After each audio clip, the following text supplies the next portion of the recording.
VoyMonk video voiceover number 39. I got a dangerous question to ask you. It's a question that was definitely inspired by a movie I watched last night, The Breakfast Club. And if you haven't gotten a chance to see it, and if anyone's listening to this, more than likely, especially if you're Gen Xer, you probably have, and you haven't seen it in a while. It's probably a good film to check out again. I've seen it a few times. But anyways, it's the question that I want to ask, which is, I think, a dangerous question. I was inspired by the film. Like I said, great film.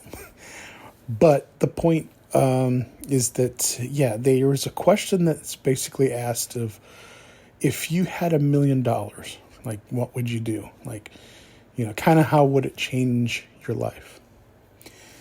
Now, on the surface, it seems like a simple question. Like, it's tethered to the practical. Although what the question really is, and that's what I'm getting to in terms of its being a dangerous question, is if you could do anything that you wanted to do, and money and the constraints of, I would say, normal, realistic, tangible barriers that were in the way. If those were removed, where would you live? What would you do? How would you operate? And it's a great film because basically it's more coming of age. It's teenagers, and it's based around separate individuals that come together and they basically interact. And it's a really great film. It's lighthearted. It's fun. But the question that was asked, I thought was quite interesting. And when I reflect on it in terms of myself, I mean, personally, I have to say that when I was younger, around the early 90s, I can tell you that at different points in my life, I would probably answer that question in different ways.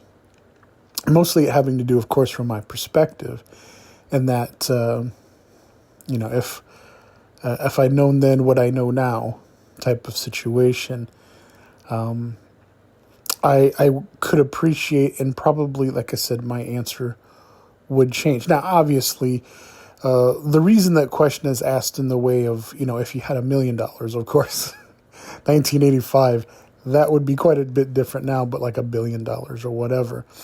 The idea is that, at least I believe, is the reason you ask that question that way rather than simply just ask the question of what I'm more or less getting to is because you want it to be tethered at least to the more practical. I mean, obviously, you don't have $1 million or $1 billion or have that kind of access. You'd still want to ask the question in terms of a way that is, you could get everything and anything you kind of wanted, but obviously it's not like, if you had 3 wishes or something like that. So it's kind of a, in between type of thing, but whatever. Some people say that's manipulative, and I guess I would kind of agree. But the question that I think is dangerous, the question that inspired me to make this video voiceover, I think is a lot more dangerous. I think there's danger in the question, but I think because of the nature and the way that it is prefaced, that kind of takes away from what I'm basically trying to get at, which is, if you could do anything that you wanted to do, if money, if time, if mind, you could have anything in, whatever you wanted, what would it be? What would that life look like if you could literally craft it? And some people would say, it's maybe playing God or something like that. And I don't know. I mean, the fact of the matter is, the reason that things would change throughout my years as far as me answering the question more specifically, if you had $1 million or $1 billion, regardless to inflation and how that could be answered. The fact of the matter is that, I do think that there's something to be said in terms of, the limitations, in terms of even with $1 million. I mean, obviously, if you don't have to work and be so stressed and maybe have to feel the rush to experience things because, you're on someone else's time or you have to think about that. I do think that in spite of whatever circumstances or perspectives that people may have, I think that the answer can always range from, for a lot of reasons, for a lot of things. I just think that for this particular voiceover, I want to ask the question, if you could do anything and everything you want, if you could literally shape the life that you'd like to be living, the way that you'd like to be living, however, what means it is that you'd think could function or make that kind of thing happen, what would it be? What is it that you want? What is it that you want to do? Why is it that you want the things that you want? See, and I think that's why the more dangerous question actually represents quite a bit of a fundamental progress, and I want to call it an evolution from the basic question that often gets asked. To keep it simple, what would you do with $1 million or $1 billion or whatever? But if you could, if you could control your destiny, as much of an illusion as that may be, but still in a practical sense, how would you do it? Now, me personally, I would say that if I could do anything I want, and of course, some people go, well, I would cure cancer, or it's kind of like the 3-wish question, which is, I think, a bit of a more intense version of the what if you had $1 billion. It comes primarily from the same place. I'm just trying to ask a better question, getting into the core. But at the same time, I'm trying to keep it in terms of just maybe being more focused. I don't want to say, on a specific generation or, certain age group or whatever, but I guess more or less I'm asking the question that way I'm asking it because I think it has to do with where your mind is and where your perspective is. In terms of, you could have and do anything you want, but I mean, me personally, I've learned through the years, just because it's something that you want doesn't necessarily mean it's something that you should have. And sometimes having something is really sometimes a realization of just how much you actually do want, or, and especially need certain things. And so I think, at least for this question, there's probably, at least, no matter who you are that may be listening, and I'm speaking, of course, for myself and, entertaining this question before I even made this voiceover, because this is something I've thought about. What is the life that you'd want to be living? If you could say, whatever that means, the world that you'd like to live in, what would that be? How would that look? Can you describe it? And I think this is an important detail because oftentimes, in order to really know who, I think, individually who we are, it takes time. It takes focus. It can take a long time to get there. And I think there's so many cues socially that can be misfires and all that it can be a challenge. It can be difficult. And I think to answer the question in the way that I've put it kind of requires at least some part of that journey in terms of, like I said, you could have anything that you want, but, do you want everything that you have? Is it, what is important? For me, if I had my choice, if I could live anywhere I wanted to live, or I could be anywhere I want to live, I can tell you right now, I enjoy the cold. And some people, especially probably this time of year, like, you're crazy. Well, I like the Christmassy, Christmas year-round kind of atmosphere. That seems probably kind of strange, but that's the world that I like to live in. I'm probably less of a sunny beach and warm climate kind of a guy. I mean, I can appreciate that other people appreciate that. And some people see a cloudy day and they think depression. I guess me, I see something else. And I'm not necessarily talking about cloudy skies or whatever, but if I could live anywhere I wanted to live, I'd love to live in a small community. When I say small, I mean, I'm talking like 10, 11,000 people. Not old-fashioned. I'm not a pioneer dreamer, but, small town where it feels Christmassy a bit all year round. Not necessarily Christmas all year round. Lights, maybe a owner of a small a nice size bowling alley where people come in, families, enjoy the atmosphere. But not just that. Living in a community where everyone has their own thing, but they also have the thing that brings them together. Maybe it has a slower pace, and maybe it's not necessarily on the map, so to speak, in terms of popularity or the outside world. Not closed off from it, not a prison or anything like that, but a place where people choose to be. They enjoy it, where families can grow up, and there's something for everyone. But people still can hold on to their own ideas and dreams and build and want to be a part of a community that builds together.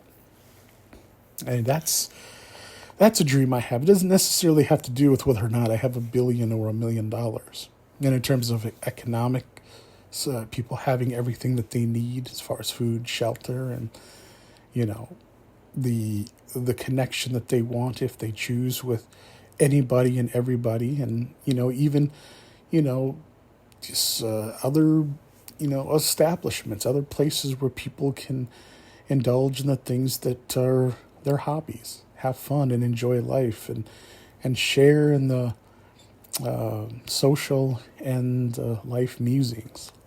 Now, that's the thing that to me is far beyond what I would do with $1 million or $1 billion. Because, I mean, having money and resources, to me, that doesn't equate to time or mind. Lots of people can have an abundance of one and maybe be missing one of the other three. Or the other three. Like I said, your mind, your money, and your time. And not necessarily in any particular order. I mean, time is a thing that we can't get. Mind, sometimes either. And certainly money, well, that's just a tangible representation that reflects the other things that we want. And so that's the question. That's the danger of the question I'm asking. If you could have and do and be anything that you want, what would that look like? Now, obviously, I don't pretend that everything and all things are perfect, but I'd like them to be as close as possible. I'm not a person that necessarily particularly likes drama. I certainly hate seeing people in pain or suffering or, people that are put through things of needless pain, if I'm saying that right, but if I'm phrasing that correctly. But yeah, I mean, I like to see other people happy, and I like to see other people being happy and other people not feeling that happiness is a threat to them. That there's room and there's space, and more importantly, time and mind for everyone.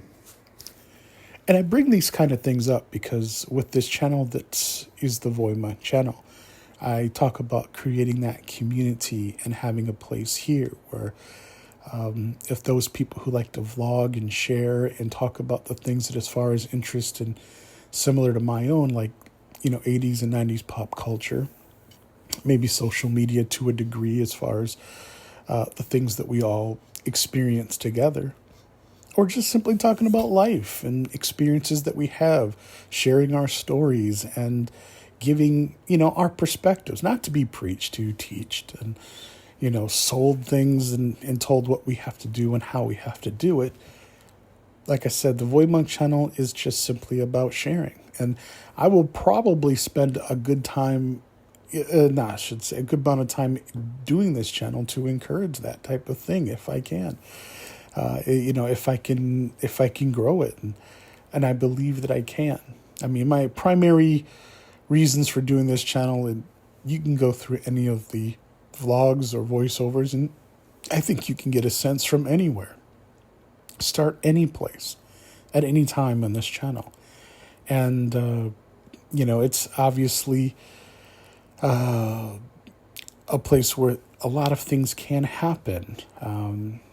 But like I said, when describing where I'd like to live and where I'd like to be and what I'd like to do, I mean, there's more to it than that. I mean, it's kind of hard to capture that in a single sentence or, 2-hour movie or 30 minutes voiceover or anything. But that is my base. That's what I look for. And in terms of what I'd like to do and where I'd like to be and where I would like to live if I could, the other thing is that I myself am on a journey where I do like to explore. I like to discover. I like to do things like when it comes to learning, reading books, whether it's biology or it's, some type of history as far as construction of how to build societies. Those are things that I find interesting.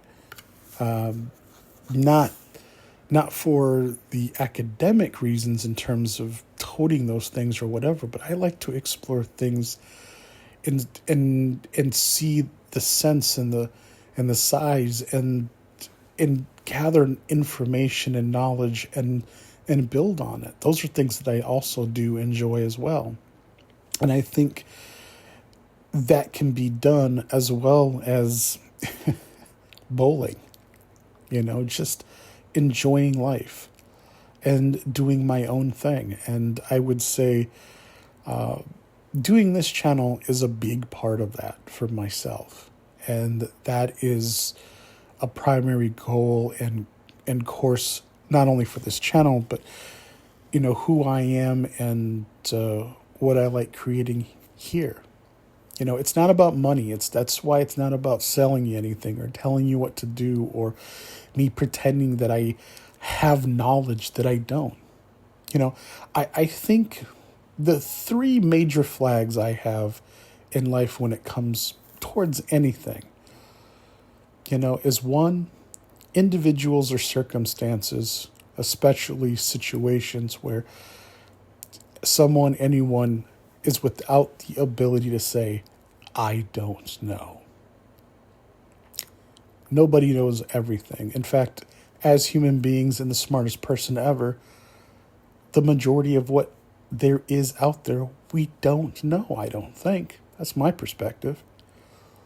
And I think saying I don't know, reality, truth, is important. I think the second thing is when someone makes a claim or someone says that they do know something, that if someone who's making a claim and says that they know something, if they're frustrated about asking or answering questions about it, they don't want to go into details or they, can't describe the details of how they come to their claim or decision or views, or I'm not talking about individuals, I'm talking about just in general. That is a second red flag. And of course, the third is if I'm ever given information or I view things or something is presented and it's expected to be done so without any kind of question at all whatsoever, and the expectation is not to give anyone whatever time they need to think for themselves in order to come to a conclusion, to rush, to do anything without thought. I think that's my third red flag, when it comes to, not like I said, a particular person, but any situation. Like I said, I've spent a lifetime kind of dealing with and learning about those flags and things of just situations, circumstances, and whatnot. But with this channel here, the most important thing I think for myself is to get beyond just those coils that affect everything and anything outside this. And so that's why I prefaced the question. If you could do anything you wanted to do, if you could be anywhere, if you could have anything you want. And I gave a different variations of the same question, but if you could do anything you wanted to do, you could have anything you wanted to have, what would that look like? What would you do? And I think if anybody stumbles upon this, hopefully they'll leave a comment and maybe explain, or even do a video and talk about it. That's pretty cool. I mean, that's more important just the rate and just subscribe and all that other stuff. I mean, I'm talking about intention. If you actually care, if you actually want to get involved, I mean, if you're actually inspired, that's great. Maybe you're not. That's okay too. But yeah, that's why I wanted to ask the question. That's what I was inspired by on this video voiceover number 39. And I hope that if you're listening to this, maybe it inspires you. If so, like I said, you know what to do. But yeah, I think that's going to do it for this voiceover. Until my next time, take care.